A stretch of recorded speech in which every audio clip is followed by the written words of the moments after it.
बता देता हूँ। देखो आईआईटी क्या है ना, एक तरीके की रेस है। इस रेस में बहुत सारे घोड़े दौड़ रहे हैं जो रनर है और वो विन होना चाह रहे हैं। आप भी उसी रेस के एक रनर हो और आप विन होना चाहते हो। घोड़ा हमेशा रेस में वही जीतता है जो लास्ट मूवमेंट में पूरी ताकत के साथ दौड़ना जानता है। अगर लास्ट मूवमेंट में आप पूरी ताकत के साथ पढ़ना जानते हो, इवन अपनी पूरी ताकत लगा के चीज़ों को स्मार्ट तरीके से पढ़ना जानते हो, तो यार आई श्योर कि आप आईआईटीएन फ्यूचर के हैं। आप आईआईटीएन बनेंगे, आपको कोई आईआईटीएन बनने से नहीं रोक सकता। देखो होता क्या है कि लोगों को ये लगता है ना कि स्टार्टिंग में बहुत जोश से पढ़ाई करते हैं, बीच में थोड़ा, फिर लास्ट में आते आते बिल्कुल सुस्त हो जाते हैं कि लेकिन सबसे इम्पोर्टेंट जो डेज है ना वो यही है। इनमें आप जितनी ताकत लगा सकते हैं वो लगाइए, फिर बाद में क्या होगा ये बात की बात है। बट मेरी ये राय है, लास्ट मोमेंट में आपके अंदर जितनी ताकत हो वो सारी की सारी अप्लाई कर दो, क्योंकि ये एक रेस है और रेस में विन हमेशा वही होता है जो लास्ट मोमेंट में दौड़ना जानता है। तो आज का हम लोगों का टॉपिक है मैट्रिसेस। मैट्रिसेस से रिलेटेड कुछ पॉइंट्स हम लोग बात करते हैं, जैसे कि कई सारी टाइप्स ऑफ मैट्रिसेस होती हैं। बेसिकली आप लोग स्कूल प्रोग्राम में भी बहुत सारी मैट्रिसेस पढ़ते हैं। In the sense periodic matrices, periodic matrix, singular, non-singular, unitary, orthogonal, involutory, Hermitian, skew Hermitian, इस टाइप की बहुत सारी मैट्रिसेस आप लोग पढ़ते हैं टाइप्स ऑफ मैट्रिक्स में। मैं पढ़ा चुका हूँ पिछले लेक्चर्स में, ठीक है ना। जो लाइव क्लासेस में जुड़े हुए लोग हैं मेरे, उन्होंने पढ़ रखा है। तो अब मैं यहाँ पे कुछ ऑर्थोगोनल से रिलेटेड या कुछ मैट्रिक्स के स्पेशल क्वेश्चंस से रिलेटेड बात करते हैं, जो क्वेश्चंस आईआईटी जेईई में आने के ज़्यादा मतलब जिनकी पॉसिबिलिटी ज़्यादा रहती है कि इस टाइप के क्वेश्चंस आईआईटी जेईई में पूछे जा सकते हैं। तो हम लोग क्या करते हैं कि देखते हैं कि इस टाइप के क्वेश्चंस, तो क्वेश्चन है कुछ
होता क्या है कि एक क्वेश्चन दिया है कि a matrices is equal to 0 2 sin beta tan gamma cos alpha sin beta minus tan gamma cos alpha minus sin beta tan gamma is orthogonal. A matrix is an orthogonal matrix, is an orthogonal matrix, then find the value of alpha, beta and gamma। ठीक है ना। तो concept ये कह रहा है कि अगर ये एक ऑर्थोगोनल मैट्रिक्स है तो अल्फा बीटा गामा की हमें वैल्यूज या सॉल्यूशन या इस तरीके से कुछ भी पुट अप कर सकता है, ठीक है ना। तो हम क्या करते हैं, वी नो दैट ऑर्थोगोनल की कंडीशन होती है ए ट्रांसपोज का मल्टीपल आइडेंटिटी मैट्रिक्स के इक्वल हो जाए तो ये मैट्रिक्स क्या होती है, ऑर्थोगोनल हो जाती है।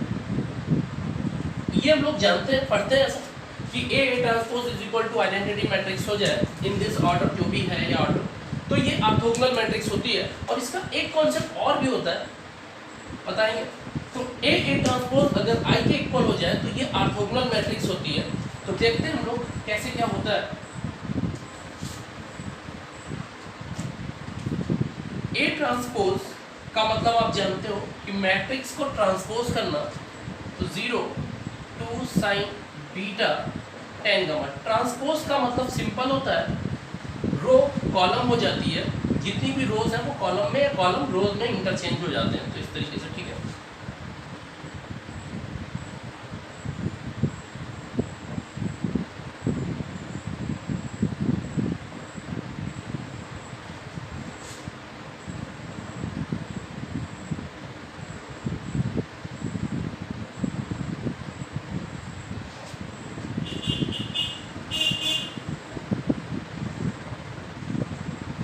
ए ट्रांसपोज की बात चल रही है, तो ए और ए ट्रांसपोज का मल्टीपल, तो ए मैट्रिक्स क्या है?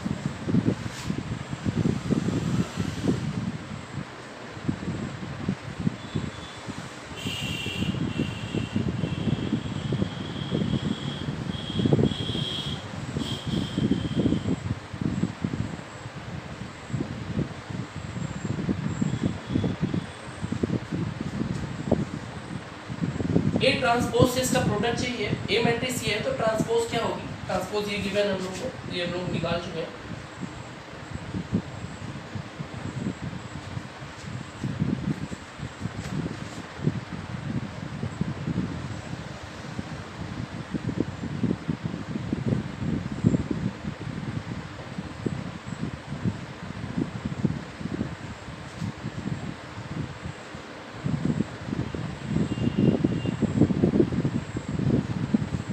इन दोनों का प्रोडक्ट करना है। प्रोडक्ट के बारे में आपको पता है कि रो और कॉलम में प्रोडक्शन होता है, जो भी प्रोडक्ट होता है रो और कॉलम का। कंडीशन ये थी कि ए ट्रांसपोज आई के इक्वल है, तो I identity matrix in this given order में लिख सकते हैं हम लोग यहाँ इक्वल टू में। और मैट्रिक्स के इक्वल का मतलब होता है मल्टीप्लाई करते हैं इसका और इसका, तो 0 तो 0 होगा 2 साइन बीटा,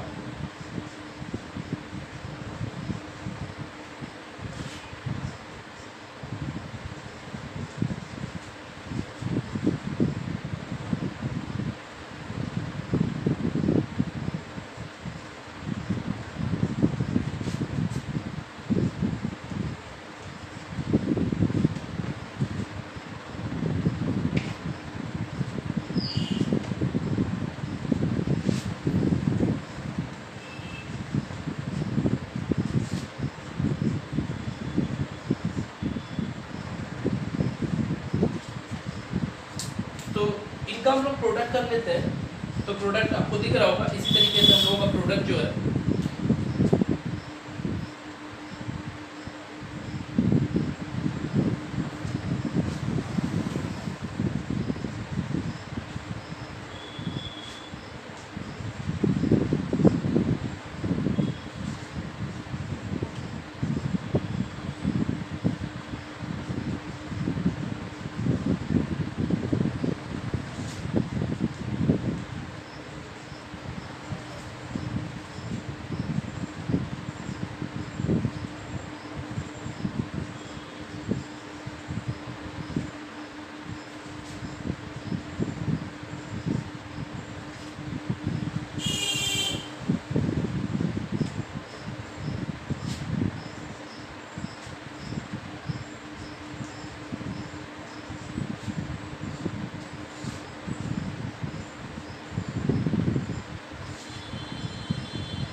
कुछ ट्रांसपोज का प्रोडक्ट आया जो कि आई के इक्वल हो जाएगा, आई 1 0 0 0 1 0 0 0 1।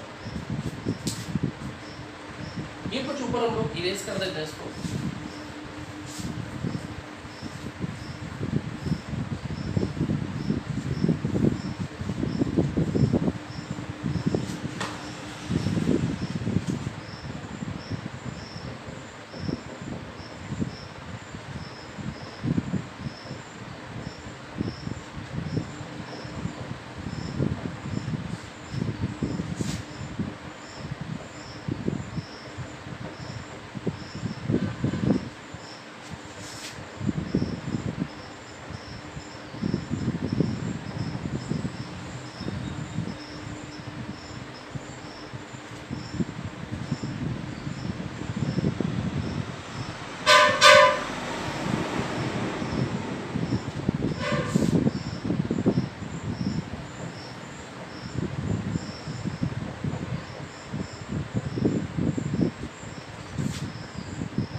अब ये ए ट्रांसपोज, आप जानते हैं कि ए ट्रांसपोज जो ये मैट्रिक्स है ये किसके इक्वल है, आइडेंटिटी के। तो आइडेंटिटी का मतलब ये हुआ कि जो इसका ये पहला एलिमेंट है ए ट्रांसपोज, अगर कोई भी दो मैट्रिसेस इक्वल होती हैं तो उनके जो टर्म्स होते हैं वो आल्सो भी क्या होते हैं, इक्वल होते हैं।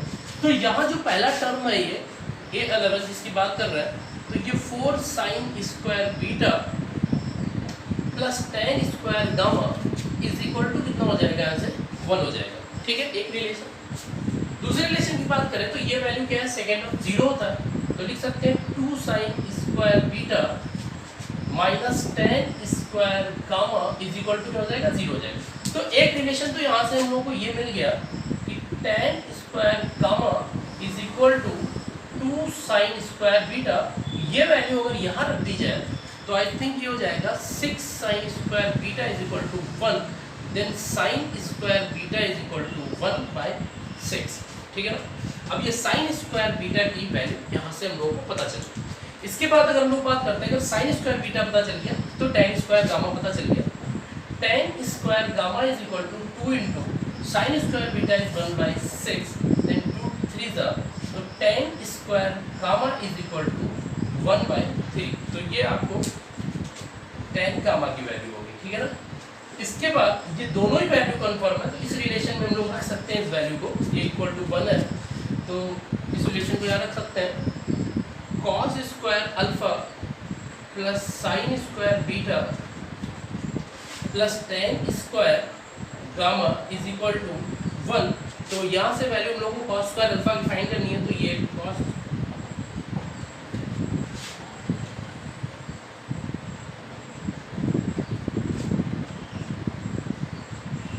तीनों वैल्यूज हम लोगों को गिवन। ठीक है, अब हम लोगों को वैल्यूज किसकी चाहिए, alpha beta gamma.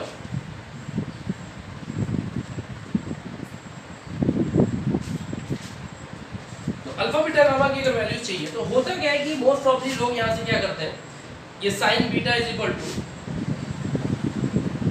Plus minus 1/√6 ऐसा को लिख देते हैं। तो ये जो तरीका है ना ये गलत है, ऐसा नहीं लिख सकते।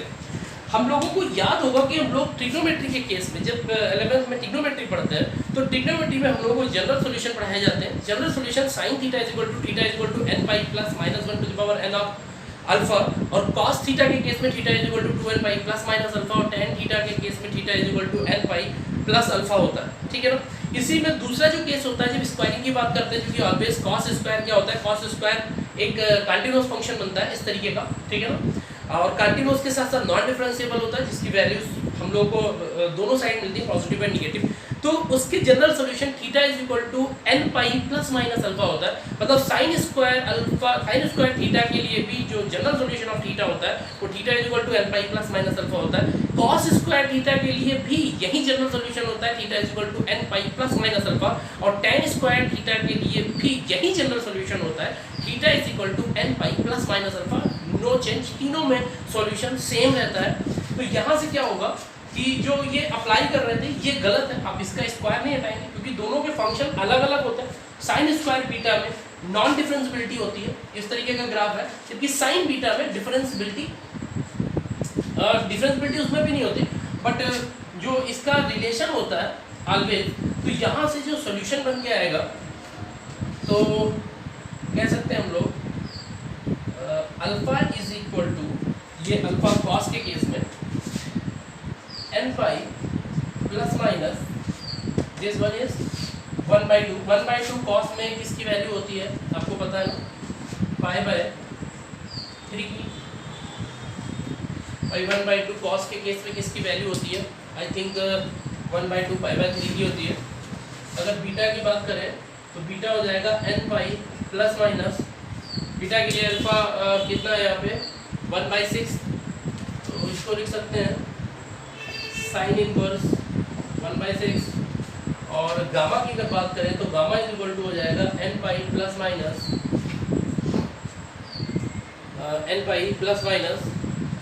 गामा 1/3 यानी √3, तो n पाई प्लस माइनस पाई/6 आई थिंक होता है।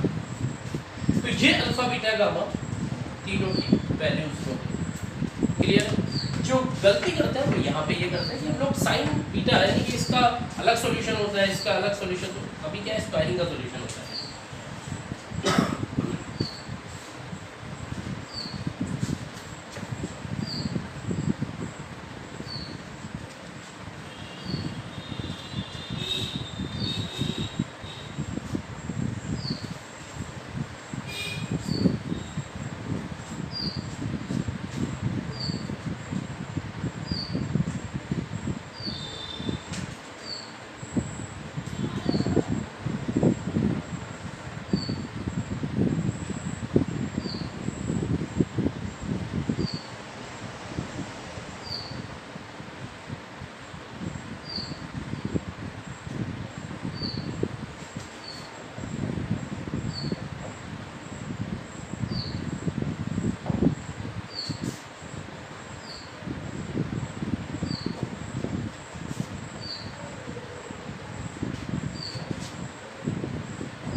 ये क्वेश्चन है a matrix A is equal to 0 2 beta gamma alpha beta minus gamma alpha minus beta gamma is orthogonal. अगर ये मैट्रिक्स एक ऑर्थोगोनल मैट्रिक्स है तो find the value of alpha beta gamma. जैसा मैंने अभी प्रीवियस क्वेश्चन कराया है ठीक वैसा ही ये क्वेश्चन है। आप इसको सॉल्व करके इसका आंसर नीचे कमेंट बॉक्स में लिखेंगे कि आखिर अल्फा बीटा गामा की आंसर में वैल्यू क्या आ रही है। ओके,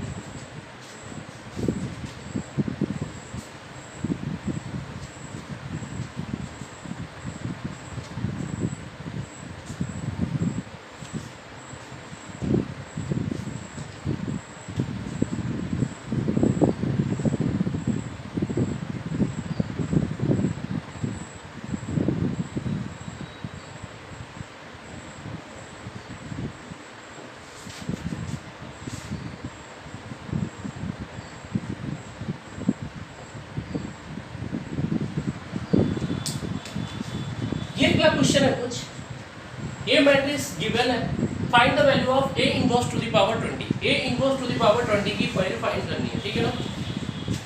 ये क्वेश्चन एक अच्छा क्वेश्चन है। ऐसे क्वेश्चंस कई बार वैरी भी कर जाते हैं कि यहाँ पे थीटा कुछ दे देता है, ऐसा आ चुका है क्वेश्चन, यहाँ पे थीटा कुछ वाई बाई 6 कुछ भी देते, मतलब थीटा वैल्यू पूछ ले उसकी कुछ भी, ठीक है ना एग्जैक्ट। बट हम लोगों को इसका प्रोसेस पता होता है क्या है कि जब ये मैट्रिक्स कुछ इस फॉर्म में दिख रही होती है तो ये अंडरस्टूड होता है हम लोगों को कि ये कुछ ऑर्थोगोनल मैट्रिक्स को शो कर रही है। ऑर्थोगोनल कैसे ऑर्थोगोनल को शो कर रही है चेक करते हैं। तो A transpose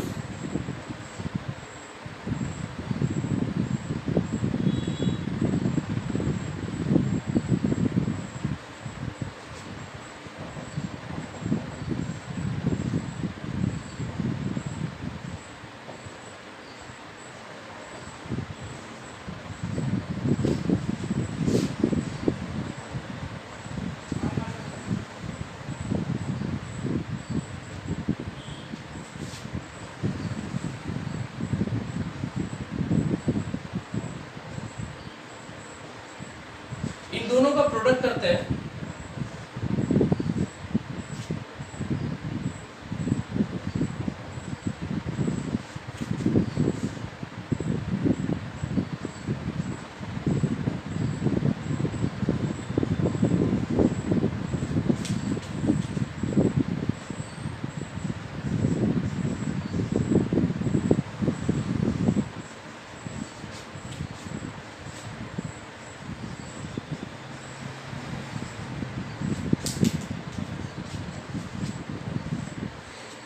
sine square theta plus cos square theta कितना होता है 1। ये वैल्यू कितनी हो जाएगी 0, ये वैल्यू कितनी होगी 0 और ये वैल्यू कितनी हो जाएगी 1, जो कि क्या है आइडेंटिटी है। तो एक बात कंफर्म हो गई कि ये जो मैट्रिक्स गिवन है ये क्या है एक ऑर्थोगोनल मैट्रिक्स है। क्या है ऑर्थोगोनल मैट्रिक्स है, ठीक। अब अगर कोई मैट्रिक्स ऑर्थोगोनल होती है, कोई मैट्रिक्स अगर ऑर्थोगोनल होती है तो होता क्या है कि ए इनवर्स की जो उसकी वैल्यू होती है वो ए ट्रांसपोज के इक्वल होती है, ठीक है ना। अगर कोई भी मैट्रिक्स ऑर्थोगोनल होती है तो उसके इनवर्टिबल की वैल्यू उसके ए ट्रांसपोज के इक्वल हो जाती है। तो यहाँ पर ए इनवर्स जो वैल्यू फाइंड करनी है वो ए ट्रांसपोज के इक्वल हो जाएगी। तो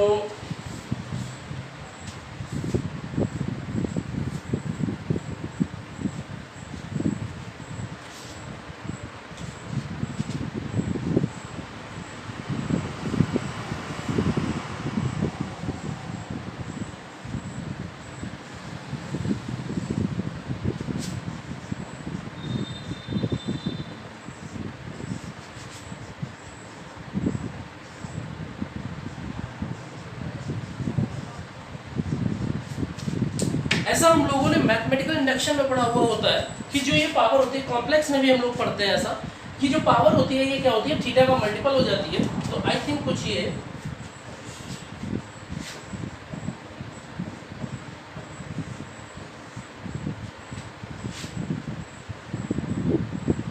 20 जो है थीटा का मल्टीपल हो जाएगा।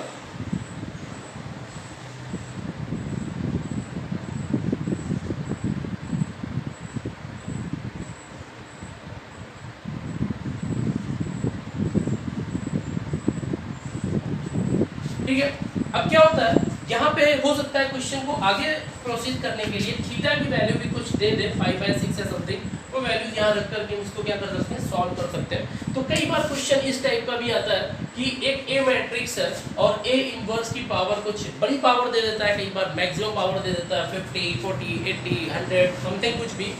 तो इस टाइप का क्वेश्चन भी आपको समझ आ गया होगा कि कैसे होता है। ठीक है,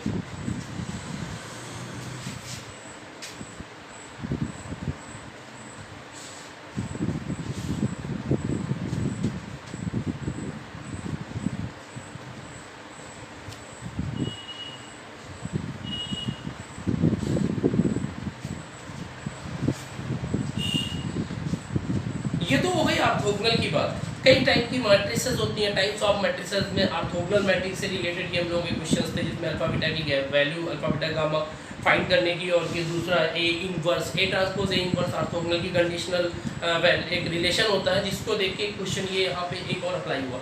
अब हम लोग बात करते हैं सॉल्यूशन को लेकर के। सॉल्यूशन को लेकर के कई टाइप के क्वेश्चंस हैं, जैसे कि दो टाइप की इक्वेशंस होती हैं मैट्रिसेस में, एक तो नॉन होमोजीनियस होती है और एक होमोजीनियस होती है। नॉन होमोजीनियस इक्वेशन जिसके सी की बात करें, अगर मैट्रिसेस की फॉर्म में अगर सी मैट्रिसेस की बात करें तो उन सी मैट्रिसेस की जो वैल्यूज होती हैं वो क्या होती है, वेरी करती हैं। जबकि होमोजीनियस में सी मैट्रिसेस की जो वैल्यूज होती हैं वो सारी की सारी क्या हो जाती हैं, जीरो हो जाती है। बात समझ गए? तो यहाँ पे सॉल्यूशन नॉन होमोजीनियस इक्वेशन और होमोजीनियस दोनों के लिए होता है। अच्छा, जब सॉल्यूशन की बात करते हैं तो इक्वेशन में जब लोग लीनियर 10th में पढ़ा करते थे तो 10th में हम लोगों को बताया गया था कि जो सॉल्यूशन फॉर्मेशन होता है वो दो टाइप से होता है, consistent equations and consistent and inconsistent. Consistent and inconsistent में तीन केस होते थे, एक होता था नो सॉल्यूशन, एक होता था इनफाइनाइट मेनी सॉल्यूशन और एक होता था यूनिक सॉल्यूशन। ठीक है ना? तो यहाँ पर भी बात वहीं चल रही है। तो हम आपको ये बताते हैं, पहले नॉन होमोजीनियस की हम यहाँ बात कर रहे हैं। तो नॉन होमोजीनियस इक्वेशन को लेकर के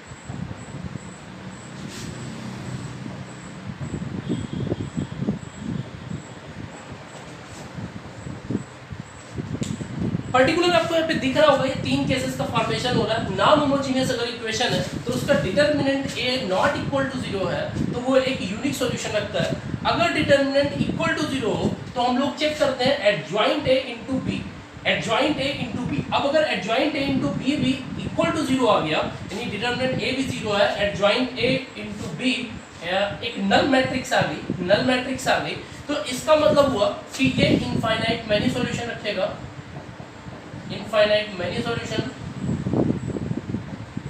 और अगर determinant a is equal to 0 and adjoint of a into b not equal to null matrix है तो ये जो होगा नो सॉल्यूशन रखेगा। तो ये तीन रिलेशन होते हैं, ये रिलेशन हम लोग 10th में ही पढ़कर आते हैं, no solution, unique solution and infinite many solution. यहाँ पर ये मैट्रिसेस में यूज होता है, जैसे कि मैट्रिसेस में इक्वेशंस होती हैं,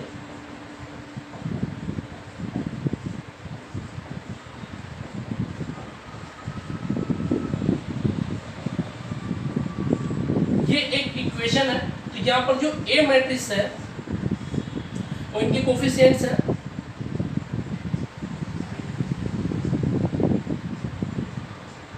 जो बी मैट्रिक्स है वो x y z है और जो सी मैट्रिक्स है वो ये 4 5 एंड 6 है। ABC ये मैट्रिसेस बन रही हैं और ये आपका रिलेशन रहा। आपको ये देखना होता है इनमें से जो रिलेशन यहाँ पे अप्लाई होगा उसके लिए यहाँ सॉल्यूशन हो जाएंगे unique solution, infinite money solution या नो सॉल्यूशन। ठीक है, इस कॉन्सेप्ट को आप समझ सकते हैं।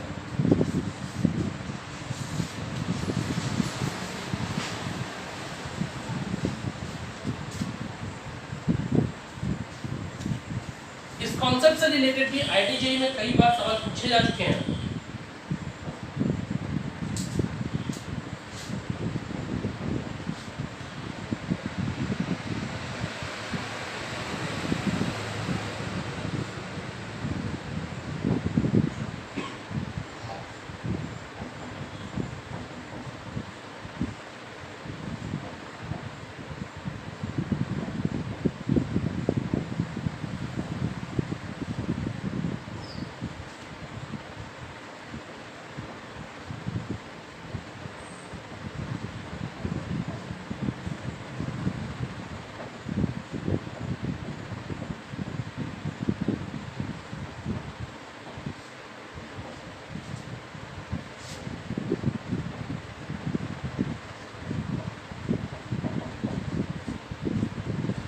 ये क्वेश्चन आपके सामने है, इसको आप नोट कर लें और इसका आंसर जो वो आप नीचे कमेंट बॉक्स में लिखें, मैं देखना चाहूँगा।